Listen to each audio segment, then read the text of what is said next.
You're on the record in 2024, TR 617, State of Kansas versus Abel Estrada.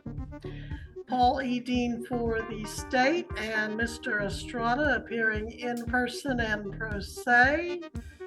The defendant was found guilty February 14th, 2025, ordered to pay scheduled fine in 108 within 15 days. And what have you done about that, sir? I submitted the notice to appeal.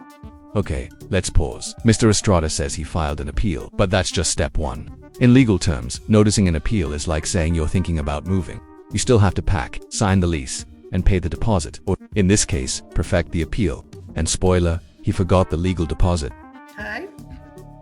And have you done anything to perfect that appeal with the Kansas Court of Appeals? I'm waiting. I literally just spoke to the court record, and they send it in, and the next thing is we're just waiting for the plea.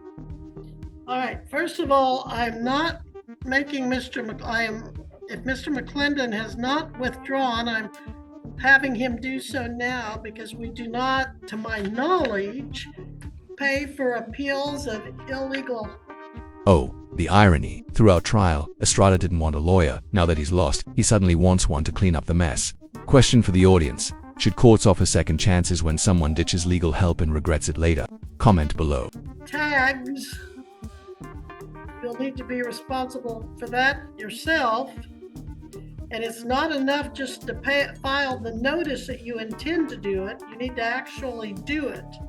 So are you going to be representing yourself or hiring an attorney on that, Mr. Estrada? I would like to get an attorney. Well, you're going to have to hire one because throughout the trial, you kept insisting that if I'm remembering correctly, you didn't want an attorney. Isn't this one where I made Mr. McClendon stay on as kind of a backup counsel? That's correct, Your Honor. He was essentially became standby counsel, and the court granted Mr. Estrada basically special consideration on this matter, as this is not even a offense that's eligible for court appointment, as it does not carry a sentence that exceeds 6 months. Oh, yeah, yeah. And I thought the court, maybe I was going to double check the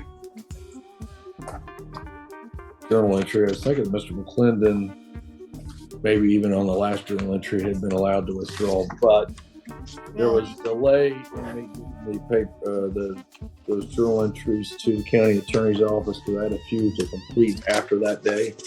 So they had not all been emailed in. So I think that they might still be in the process of being e-filed, because then the following week, as I recall correct, I didn't travel to Greenwood County because of all the snow.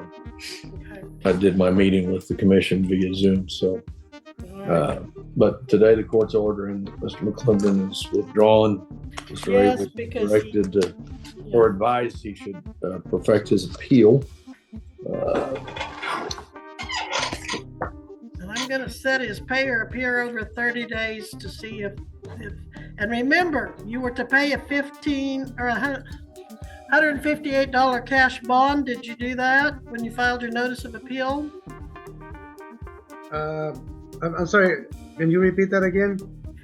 I had ordered that if you appealed, you had to pay a $158 cash bond. Did you pay that appeal bond?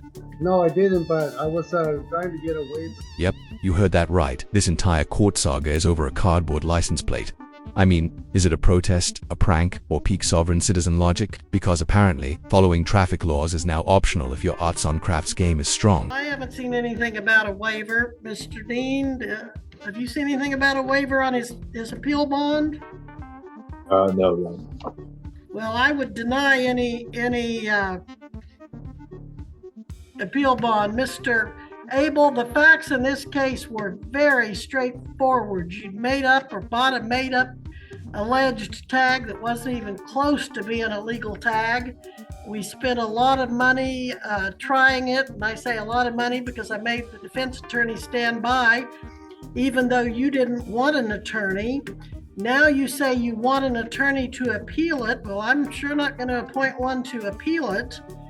And if you cannot even afford your $158 appeal bond, I'm wondering how you're going to afford your attorney if you can even find one to take this kind of case on appeal. I would venture to suspect that it's never been done before, but if you think you can get it done, you're welcome to. But I am proceeding that until that appeal is perfected, you still owe $158 fines and costs, and you need that to pay that appeal bond. So I'm going to review this in 30 days, and you better have it all figured out, or you better have it all paid. I actually started the process, and I send up the appeal notice, and I actually send I requested what's it called? The report. No, the journal entry from Mr. Dean office, but I haven't got it because the journal entry reflects $50, but I never got it. I never seen the charges or the journal entry. I'm trying to get all the information in. That's all great, Mr. Estrada. The journal entry is being filed. Your Honor, I don't know, at least the state's not particularly interested in his steps to appeal. That's for him to figure out on his own. I do have one item to correct on the record, Your Honor. I think probably it's proper to note that Mr. Estrada was wanting counsel. However, both court-appointed counsels, Mr. Paul and Mr. McClendon, both believe that Mr. Estrada was also wanting them to violate their oath as an attorney and make arguments that is incorrect. Don't interrupt, please. And make arguments in violation of both the U.S. and Kansas Constitution. Was the specific statement both attorneys made to this court. Yes. So, that was all. I just wanted to correct it because he was asking for an attorney, even though, quite honestly, the case doesn't qualify for court appointment. Oh, thank you for correcting the record. The court still did grant him that an attorney, but the attorney, Mr. McClendon, became standby because he believed that the arguments were not supported and were in violation of his oath. All right, thank you. Two attorneys were told the court they couldn't represent Estrada without violating their oath. That's not just a red flag. That's a constitutional fire alarm when even your own lawyer says your arguments are legally radioactive. Maybe, just maybe, you're not the next Thurgood Marshall. And it looks like from my docket notes, he was just ordered to pay 108 court costs. It says scheduled fine, but isn't this a misdemeanor? I just asked for the basic fine. What I refer to as basic fine, it's not really a scheduled fine, but it was $50 because he did actually have it. He just refused to put on his car. Display it. That's right. He refused to put it on his car, put on that cardboard. Despite all the rigmaroles, I treated it just as any other case. Okay. All right, Mr. Estrada, we're going to make you come back for another pay or appear in 30 days. Missy, when is that? March 28th at 11 o'clock.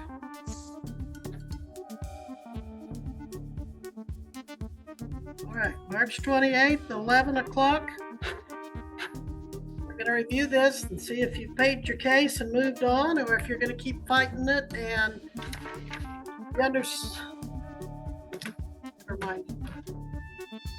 All right, but I understand, Mr. Estrada. What is it you're appealing?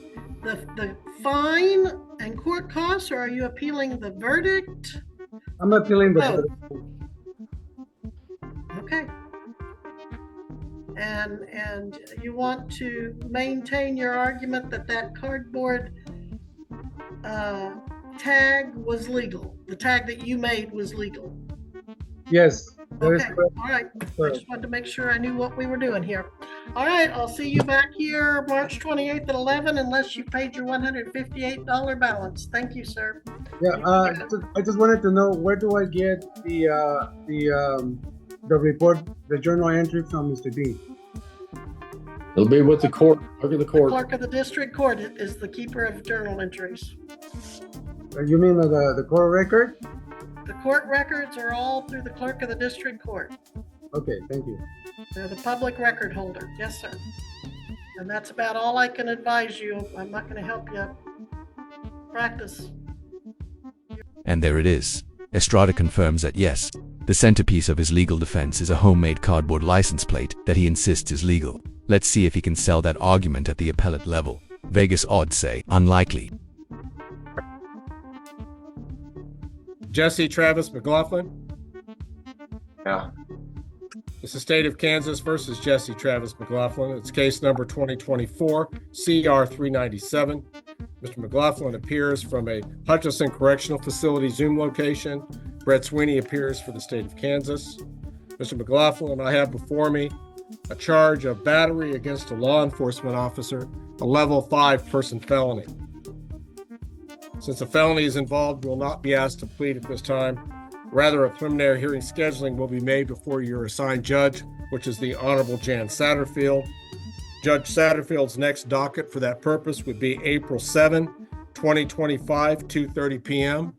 You must fully participate by Zoom in Judge Satterfield's docket at that time, April 7, 2:30 p.m.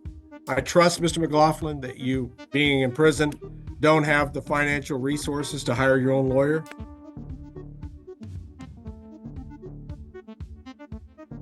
That's all right. I can represent myself. Okay, well, you can take that request up with Judge Satterfield. At this point, Every in man the must abundance of speak for caution, himself, Your I will Honor. appoint a lawyer, and then you can, before Judge Satterfield, properly conduct a proceeding if you really do want to Point of represent. order. What gives you jurisdiction to appoint a lawyer over me? I have statutory authority to do so. Well, since you asked, CUR 22.453 clearly states that it is the court's duty to inform you of your right to counsel and to assign an attorney from the panel of Indigent Defense Services. So, Mr. So Kaufman, what I'm gives going to you appoint a lawyer at this what point. gives you jurisdiction over me? You must establish jurisprudence as a point of order. I'm not going to play your sovereign citizen gibberish game. I'm not a sovereign citizen, sir. I'm All not a right. sovereign citizen. You sound like one. Well, I'm not. All right. I assure you I have jurisdiction. So we've got a court date set before Judge Satterfield. I'm going to appoint James Watts at this point to represent Mr. McLaughlin, noting he's made a request to represent himself. Again, that's to be a matter taken up fully before the assigned judge, Satterfield, at the hearing date on April 7 at 2:30 or some later time.